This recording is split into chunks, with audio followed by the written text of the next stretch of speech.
Le professeur David Odos, coordonnateur de Togo Debout, lors d'un meeting dimanche, a une fois encore fustigé la constitution adoptée par le régime de Faure Gnassingbé et promulguée ce lundi par ce dernier. Pour Prof Odos, il y aura une élection présidentielle en 2025. Car le coup d'État constitutionnel sera combattu par les Togolais. Le passage à la 5e République voulu unilatéralement par le pouvoir en place ne convainc point. Les voix dénonciatrices ne comptent pas se taire. La société civile togolaise était mobilisée pour expliquer les raisons qui font de leur refus qu'il soit imposé aux Togolais, un changement de régime.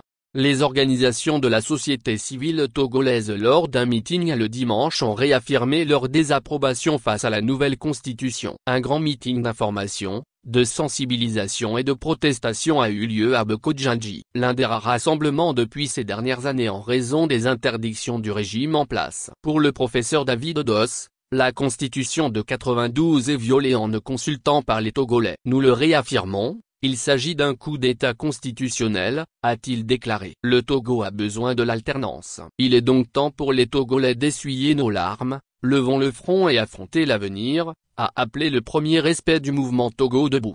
À ce meeting de mobilisation, plusieurs autres acteurs de la société civile, tour à tour ont exposé les fondements de l'inopportunité du passage au régime parlementaire, décrié les réalités auxquelles sont face le peuple. Elles vont du chômage des jeunes, du mauvais état des centres de santé, de la corruption, des récentes élections et bien d'autres. La liste des supplices est non exhaustive. Le professeur David Odos a promis de poursuivre les manifestations jusqu'aux élections présidentielles de 2025. En 2025, nous irons aux élections, a-t-il promis à l'assistance. Un appel pressant a été lancé à la jeunesse par l'artiste engagé Don Stache. Les réseaux sociaux devraient être envahis pour sensibiliser et éclairer. C'est à la jeunesse panafricaine de relever les grands défis de l'heure, a rappelé l'artiste. Malgré les contestations, le projet de changement de régime poursuit son chemin, aux grandes dames du peuple. Après une seconde lecture, la nouvelle constitution a été adoptée par des députés en fin de mandat. La nouvelle constitution du régime a été promulguée par Faure Gnassingbé ce lundi.